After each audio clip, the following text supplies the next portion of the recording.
मैं उन स्पीकर में से नहीं हूं जो आपको आकर ये कहे कि ये सब मोह माया है। ये मैं कथा में भी नहीं कहती कि ये सब नहीं करना, सब मोह माया है, सब यही छूट जाएगा पता है, लेकिन जब तक है तब तक तो काम करेंगे। कि लोगों को खुश करने पर जाओगे तो याद रखना, लोग ऐसे हैं कि अगर इनको खुश करने के लिए अपनी जान भी दे दोगे ना, तब भी वो कहेंगे मर तो गया पर मन से नहीं मरा। बुराई बहुत बढ़ रही है, बुराई बहुत बढ़ रही है। कैसे नहीं बढ़ेगी? बुराई में एकता है। बुरे लोग हमेशा एक साथ खड़े होते हैं। इसका सबसे बड़ा कारण मनुष्य इतना स्वार्थी है कि अगर उसका एक काम ना होना वो भगवान बदल ले कि भाई यहाँ काम नहीं हो रहा, कहीं और माथा टेकते हैं, कहीं और पैसा वापस आ सकता है, ये काम वापस आ सकता है, पर आपके अपने वापस नहीं आ सकता।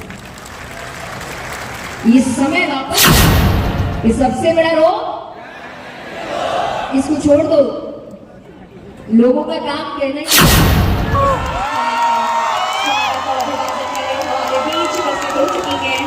सुश्री जया किशोरी जी, जो किसी भी परिचय की मोहताज नहीं है। लोगों को खुश करने पर जाओगे तो याद रखना, लोग ऐसे हैं कि अगर इनको खुश करने के लिए अपनी जान भी दे दोगे ना, तब भी वो कहेंगे मर तो गया पर मन से नहीं मरा। इतना मुश्किल है इनको खुश करना। तो इनको खुश करने में अपना समय बर्बाद मत करिए, उसको खुश करने में करिए कि मेरे हर काम से वो कितना खुश होता है। मैं हमेशा एक बात कहती हूँ, जब भी आपको कंफ्यूजन आए ना कि मुझे क्या करना है, सही क्या है, गलत क्या है, तब एक बार ये सोचना मेरे इस काम से उसको कैसा लगेगा। और अगर आपको आंसर मिलता है उसको अच्छा लगेगा, तो दुनिया को अच्छा लगे ना लगे काम करो, क्योंकि समय लगेगा, लेकिन जिस दिन सफल हो जाओगे उस दिन यही लोग जो आपसे कह रहे हैं इसकी बस की नहीं है, इससे कुछ नहीं होना, वही खड़े होकर ताली बजा रहे होंगे, ये बोल कह रहे हमें तो पहले ही पता था कि बहुत आगे जाएगा। तो इनके भरोसे अपनी जिंदगी के फैसले मत लीजिए। तो हार जीत, ये प्रेशर, सोसाइटी का प्रेशर, लोग क्या कहेंगे, अगर इन चीजों के बारे में सोचते रहोगे तो शर्त लगा लीजिए आप मुझसे कि आप अपना काम पैसे के लिए और फेम के लिए ही करेंगे। लेकिन जब आप भगवान को खुश करने में काम करेंगे तब आपका इंटेंशन होगा, बदलाव होगा। तो जब भी आप कोई काम करें, कोई बिजनेस कर रहे हैं, स्टार्टअप है, कुछ भी है, आपका इंटेंशन बदलाव होना चाहिए। आपका इंटेंशन एक अच्छा आइडिया होना चाहिए, एक ऐसी चीज जो आपको दुनिया में लाना, ना कि ऐसा कि भाई अरे ये भी चल रहा है, वो भी चल रहा है, चाहे अच्छा है कि बुरा है, लेकिन पैसे तो मिल रहे हैं, फेमस तो हो रहे हैं, तो कर लेते हैं। कितने दिन तक करोगे? मूड बदलने में लोगों का वही बात है। आज रील्स कैसे देखते हैं लोग, इतनी जल्दी मूड बदलता है। तो अगर आपको लग रहा है कि भाई फेमस तो यही चीज कर रही है, पैसे तो इसी के मिल रहे हैं, इतने ही दिन मिलेंगे, जहां इनका पसंद घुमा वहां आपका काम भी खत्म हो जाएगा। लेकिन जब आप किसी ऐसी चीज पर काम करते हैं जो आपको पता है कि उससे किसी का फायदा होगा, उनकी लाइफ में बदलाव आएगा, वो चीज लाइफ टाइम चलती है, तो पैसा अपने आप आए, प्रोडक्ट हुआ ना। तो मैं हमेशा एक बात कहती हूं, क्योंकि हम सब यहाँ कई होंगे जो लक्ष्मी जी की पूजा करते होंगे, करते ही हैं। किस रीजन से करते हैं? देखिए, हम तो भगवान को भी स्वार्थ से मनाते हैं। मैं हमेशा एक बात कहती हूँ, मनुष्य इतना स्वार्थी है कि अगर उसका एक काम ना होना वो भगवान बदल ले कि भाई यहाँ काम नहीं हो रहा, कहीं और माथा टेकते हैं, कहीं और प्रसाद चढ़ाते हैं। इतना स्वार्थ कि भगवान से वो स्वार्थ के रिश्ते रखता है कि मेरा काम बनना चाहिए बस। तो इस चीज पर ध्यान नहीं देना है। लेकिन फिर भी जैसा मैंने कहा, तो लक्ष्मी जी की पूजा सभी करते होंगे, किस लिए करते हैं बताइए? धन के लिए, धन की प्राप्ति के लिए।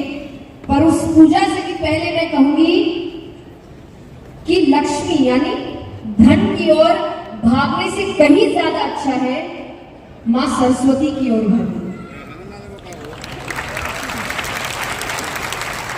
जब आप माँ सरस्वती की ओर भागते हैं तो लक्ष्मी जी अपने आप पीछे आते हैं, यानी धन की ओर नहीं, ज्ञान की ओर भागिए, कला की ओर भागिए, तब अपने आप सब कुछ पीछे आएगा। क्योंकि याद रखना, आपका पैसा आपसे कोई भी छीन सकता है, आपका नाम आपसे कोई भी छीन सकता है, आपका घर बार आपसे छीन सकते हैं, पेपर्स, डॉक्यूमेंट्स, प्रॉपर्टी सब कुछ छीन सकते हैं, पर आपका ज्ञान कोई आपसे नहीं छीन सकता। और वही आपको ये सारी चीजें वापस दिला सकती है। तो इसलिए भागना किसके पीछे है? ज्ञान, मां सरस्वती, ज्ञान, कला, इसके पीछे भागना है। दूसरा पॉइंट मैं हमेशा कहती हूं कि कीप अ बैलेंस। कहीं पर भी एक्सट्रीम हो जाना उस क्षेत्र के लिए भी गलत है और हमारे लिए भी गलत है। सबने अपने माँ बाप से सुना होगा, मैंने तो सुना है कि अति अंतता क्षति, कि अति किसी भी चीज की अच्छी नहीं होती। तो इसीलिए एक बैलेंस बनाकर रखिए अपने प्रोफेशनल लाइफ में और अपनी पर्सनल लाइफ में। आपके रिश्ते भी आपके लिए बहुत जरूरी है। याद रखना, काम वापस आ जाएगा, ये भाग दौड़ भी वापस आ जाएगी। आजकल तो किसी भी उम्र में हम देखते हैं कि 90 की उम्र में भी किसी ने बिजनेस शुरू कर दिया और काम अच्छा कर दिया, लेकिन अपने वापस नहीं आते, उस समय वापस नहीं आता। मैं हमेशा एक कहानी कहती हूँ और एक सच्ची कहानी है कि एक व्यक्ति था, उसकी पत्नी, उसके बच्चे हमेशा समय मांगते थे उससे कि थोड़ा समय तो परिवार में दो। और वो कहता था कि अरे मैं किसके लिए कमा रहा हूं, तुम्हारे लिए तो कर रहा हूं ना, सब कुछ तुम्हारे लिए तो हो रहा है। अरे बस थोड़ा सा समय और, कुछ साल और, बस इतना कमा ले, फिर सब कुछ छोड़कर रिटायर होकर इसका मजा उठाएंगे, फिर जिंदगी भर घूमेंगे ही घूमेंगे। उसने काफी समय तक अपना समय ऐसे ही बर्बाद किया, ना पत्नी के साथ समय बिताया, ना बच्चों के साथ समय बिताया। और विचार करिए, उसका लास्ट डे है काम का और वो घर जा ही रहा है, वहां पर पत्नी मायके गई हुई थी बच्चों के साथ, वो वापस घर लौट रही है और दोनों की बातें हो रही है कि आज से तो काम खत्म, रिटायरमेंट है, कल से तो पूरा समय परिवार का। कि अचानक उसको एक्सीडेंट होने की आवाज आती है और उसकी पत्नी और उसके बच्चे जिस कार में थे, उस कार का एक्सीडेंट होता है, वो सभी मर जाते हैं। ये एक सच्ची घटना है। और अब उसको लगता है कि इस पूरे पैसे का मैं क्या करूं कि जिनके लिए कमाया था वही नहीं है। तो ये पैसा वापस आ सकता है, ये काम वापस आ सकता है, पर आपके अपने वापस नहीं आ सकते। ये समय वापस, तो थोड़ा समय परिवार के साथ भी, ये याद रहेगा आपको, क्योंकि इंसान हर चीज खुशी के लिए करता है, अपनों के लिए करता है, लेकिन भूल जाता है कि वो इस भागदौड़ में अपनों को ही पीछे छोड़ता है। तो इसीलिए बैलेंस बनाकर रखिए। मैं हमेशा कहती हूँ, स्पिरिचुअलिटी का, आध्यात्मिकता का अर्थ ये कभी नहीं होता कि आप मटेरियलिस्टिक लाइफ छोड़ दीजिए। ये एक मिथ है और इसका सबसे बड़ा एग्जाम्पल है श्रीमद् भगवद गीता, क्योंकि दुनिया का सबसे बड़ा स्पिरिचुअल सेशन उसी वक्त हुआ था जब श्री कृष्ण अर्जुन को आध्यात्मिक ज्ञान दे रहे थे। और वो ज्ञान किसको दे रहे हैं? जो आगे जाकर राजा बनने वाला है। राजा से ज्यादा ऐश्वर्य किसी के पास होता है? आज के तो राजाओं के पास फिर भी ना हो, पर उस वक्त तो क्या बात। तो इतना ऐश्वर्य तो किसी के पास नहीं होता, उसको आध्यात्मिक ज्ञान दिया जा रहा है। और ऐसा नहीं है कि उस आध्यात्मिक ज्ञान के बाद उसने राज्य छोड़ दिया, नहीं छोड़ा। तो राज्य में रहता है, राज करता है, ऐश्वर्य के बीच रहता है, तो आध्यात्म आपको कमल बनना सिखाता है कि उस पर पानी की बूंद पड़ने के बाद भी वो स्पष्ट दिखती है, वो उसको ग्रहण नहीं करता, बीच में रहता है, वो नहीं छोड़ता। तो यहां रहना है, चीजों को आनंद भी लेना है, क्योंकि अगर गृहस्थ चुना है तो मैं हमेशा कहती हूँ कि विद्यार्थी जीवन के बाद दो रास्ते जाते हैं, या तो गृहस्थ या वैराग्य। ये आप अपनी मर्जी से चुनिए कि किसको गृहस्थ जीवन में जाना है, किसको वैराग्य। अगर गृहस्थ चुना है तो ढंग से जियो। मैं उन स्पीकर में से नहीं हूं जो आपको आकर ये कहे कि ये सब मोह माया है। ये मैं कथा में भी नहीं कहती कि ये सब नहीं करना, सब मोह माया है, सब यही छूट जाएगा पता है, लेकिन जब तक है तब तक तो काम करेंगे, तब तक तो अच्छे से जिएंगे। गृहस्थ चुना है तो ढंग से जिएंगे, नहीं चुना होता तो वैराग्य चुनते, तब रहते जंगलों में। ये बीच का रास्ता चुनना मुझे समझ में नहीं आता। तो गृहस्थ चुना है तो ढंग से जियो, काम करो, मेहनत करो, धन कमाओ, अच्छी जिंदगी जियो, अपने माँ बाप को अच्छी जिंदगी दो। उन्होंने बहुत मेहनत की है आपके लिए, अब आपका फर्ज बनता है उनको एक अच्छी जिंदगी देना।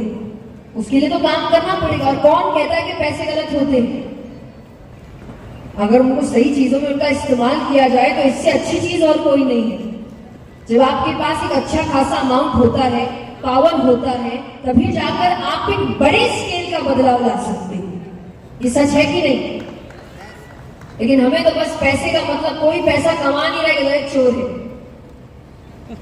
यही खुद कमाए तो मेहनत है।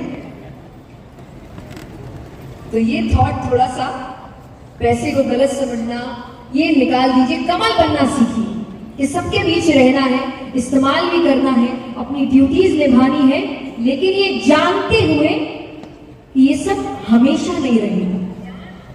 और ये सिखाने का मतलब ये नहीं होता कि आपको इन सब चीजों को छोड़ने को कहा जा रहा है। ये सिखाने का मतलब होता है कि अगर ये छूट भी गया तो आप टूट ना जाए, इसी को जिंदगी मान करना चाहिए। एक छोटी सी कहानी सुनाती हूँ आपको। एक बार एक ट्रेन में फर्स्ट क्लास कंपार्टमेंट में एक महाराज जी बैठे हैं, सामान है बहुत सारा, बड़े बड़े सूटकेसेस रखे हैं और सामने वाली सीट खाली है। अभी तक सामने वाला आया नहीं।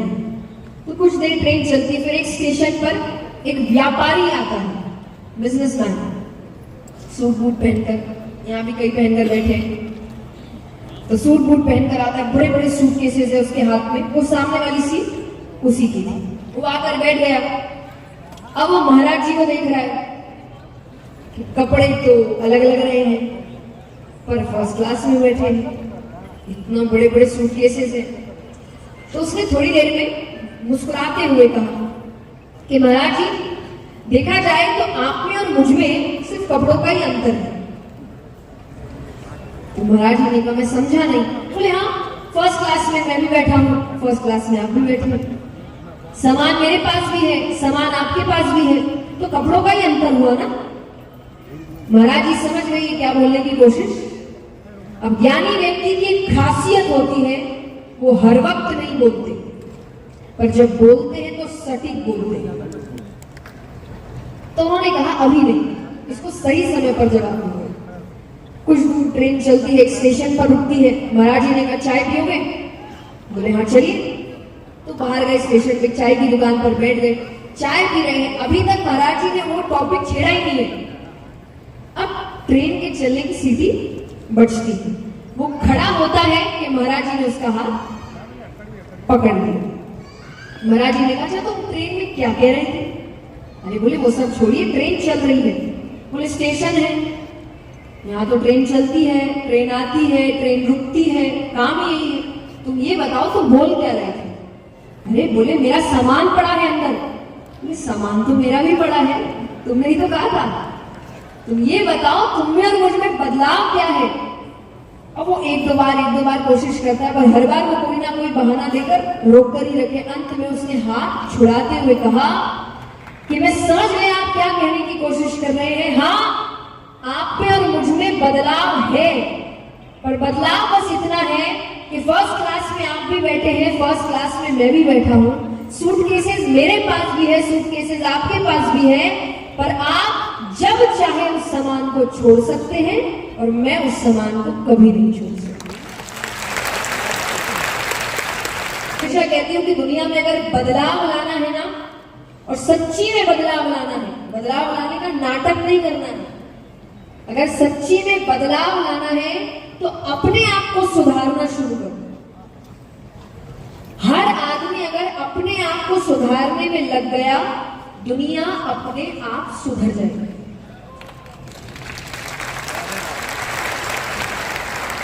और बिना किसी नकारात्मकता के, क्योंकि कोई किसी की बुराई करने में लगा ही नहीं है, कोई किसी को नीचा दिखाने में लगा ही नहीं, सब अपने आप को ठीक करने में लगे। और सबको लगता है मेरे अकेले से क्या होगा, तो मैं अपने आप को छोड़ के 10 को ठीक करता हूं। उसकी खुद में इतनी कमी है कि क्या बताएं। एक बार एक गांव में बारिश नहीं हो रही थी, तो उनके गांव में एक संत आए, तो उन्होंने संत से जाकर कहा कि बारिश नहीं हो रही है, क्या करें।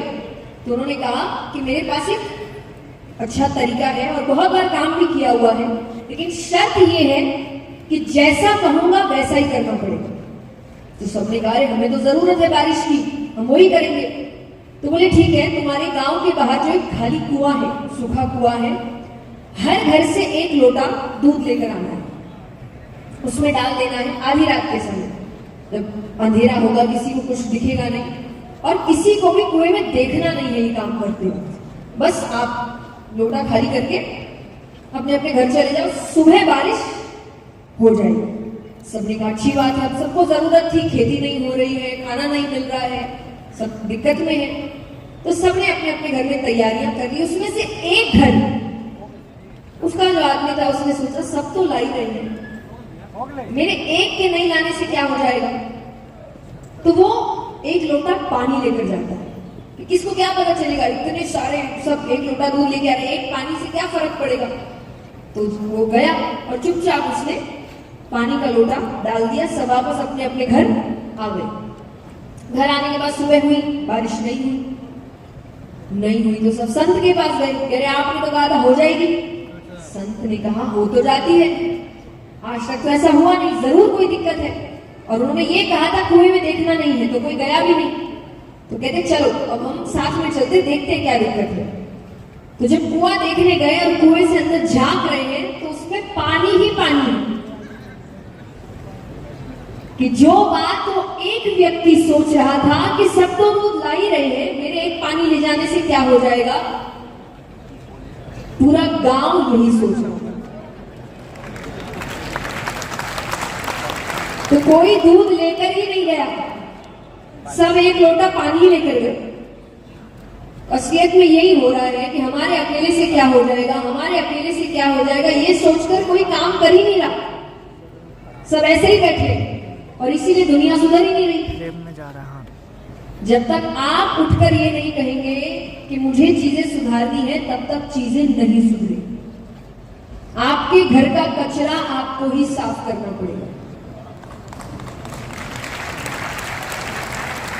सफल कैसे बनाए, वही तो पूछ रहे। सफलता क्या है आपके लिए, बताइए। संतोष और जोर से संघर्ष और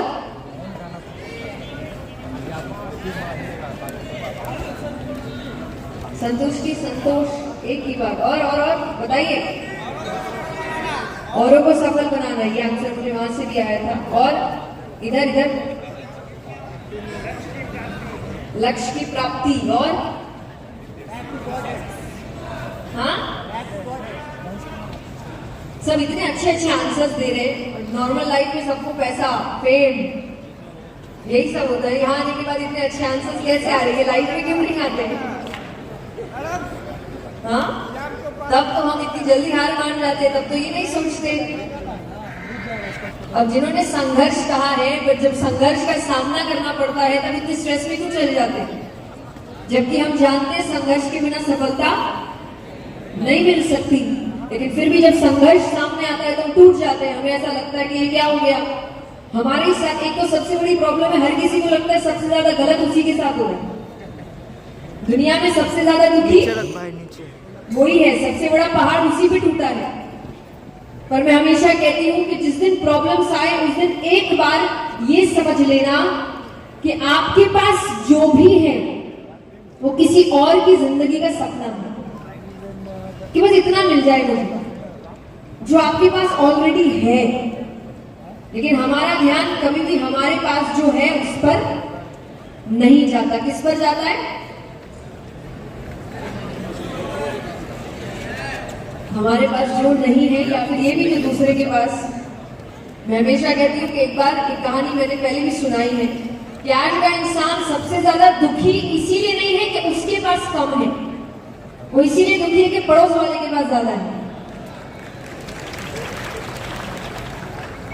ये कहानी है, एक बार एक इंसान ने भगवान की तपस्या करी, तो भगवान आते हैं, भगवान ने उसको दर्शन दिए। भगवान ने कहा क्या वरदान चाहिए? बोले वरदान ऐसा दीजिए कि मैं जब जब जो जो मांगू मुझे मिल जाए। तो भगवान कहते जनरली लोग एक बार का ही वरदान मांगते हैं, अब तुमने लाइफ टाइम मांग लिया तो इसके साइड इफेक्ट्स भी कुछ होंगे। तो बोले कैसे साइड इफेक्ट्स? बोले साइड इफेक्ट्स है कि तुमको जो चाहिए वो तो तुमको मिलेगा, पर उसका डबल तुम्हारे पड़ोस वाले को। अब वो कहे कि मुझे क्या फर्क पड़ता है, पड़ोस वाले को मिले उसके पड़ोस वाले को मिले, मुझे तो मेरे काम से मतलब है, मुझे जो चाहिए वो मिलना चाहिए। भगवान कहते वो तुम देखो, मैंने तुमको साइड इफेक्ट बता दिया। बोले अरे हाँ मुझे चलेगा। अब उसको गाड़ी चाहिए थी, उसने भगवान से कहा कि मुझे ऐसी ऐसी गाड़ी चाहिए, उसको मिल गई, पर पड़ोस वाले को अच्छा नहीं लग रहा उसको। पर उसने कहा कोई बात नहीं, मैंने तो भगवान से कहा ही था कि मुझे फर्क नहीं पड़ता। अब कुछ समय बाद उसको बड़ा बंगला चाहिए था, तो उसने कहा भगवान से कि मुझे एक बड़ा बंगला चाहिए। उसको बड़ा बंगला मिल गया, लेकिन पड़ोस वाले को अब उसको बहुत बुरा लग रहा है। अब उसको ना अपनी गाड़ी दिख रही है, ना अपना बंगला दिख रहा है, उसको हर वक्त ये कि उसके पास क्यों है। अरे मुझे मिला है क्योंकि मैंने वरदान मांगा था, उसको क्यों मिल रहा है। और ये गुस्सा, ये दूसरे को खुशी मिलने से प्रॉब्लम जो होने लगी है हम लोग को, वो इतना बढ़ता गया कि आप सोच भी नहीं सकते उसने तीसरी चीज क्या मांगी। वो तीसरी चीज मांगता है कि भगवान करे मेरी एक आंख फूट जाए। पड़ोस वाले की अब उसको खुशी होगी, वो खुशी इतनी अच्छी लगी कि वो चौथी चीज मांगता है भगवान करे मेरा एक हाथ ही टूट जाए। पड़ोस वाले की अभी सुनने में हमें बहुत हंसी मजाक लग रहा है, पर ये आपको समझा रहा है कि हमारी मानसिकता कैसी हो रही है कि जब दूसरों के साथ अच्छा होता है तो हमें उसकी खुशी नहीं हो रही। मैं हमेशा एक बात कहती हूँ कि आज के समय में जब लोग बोलते हैं बुराई बहुत बढ़ रही है, बुराई बहुत बढ़ रही है, कैसे नहीं बढ़ेगी, बुराई में एकता है। बुरे लोग हमेशा एक साथ खड़े होते हैं। इसका सबसे बड़ा एग्जाम्पल है जो यहाँ हर व्यक्ति जानता होगा, क्योंकि हर व्यक्ति एक समय पर बच्चा था, कि जब बच्चे को डांट पड़ती है ना तो कोशिश करता है कि वो सबकी गलतियां निकलवाए, कि दीदी ने भी ये किया, भैया ने भी ये किया, उसने भी, उसको लगता है मेरे साथ सबको डांट पड़नी चाहिए। लेकिन वहीं पर अगर उसकी तारीफ हो रही है तो वो कोशिश करेगा कि तारीफ सिर्फ मेरी, इसीलिए अच्छाई बढ़ती नहीं, क्योंकि एक अच्छा आदमी दूसरे अच्छे आदमी को सहन नहीं कर सकता। उसे लगता है कि इनाम सिर्फ मुझे मिलना चाहिए, अवार्ड सिर्फ मुझे मिलना चाहिए, पैसे सिर्फ मुझे मिलना चाहिए, नाम सिर्फ मेरा होना चाहिए। इसीलिए ज्यादा अच्छे लोग बढ़ ही नहीं पाते, क्योंकि एक अच्छा दूसरे अच्छे को गिराने में लगा है। जितना बुरे लोग दूसरे बुरे को बढ़ाने में लगते हैं, अगर उतने अच्छे लोग ये काम में लग जाए तो अच्छाई अपने आप बढ़ जाएगी।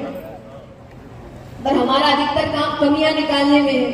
लेकिन सच्ची बात है कि बुरा जो देखने में चला बुरा न मिलिया कोई, जो दिल खोजा आपनो मुझसे बुरा न कोई।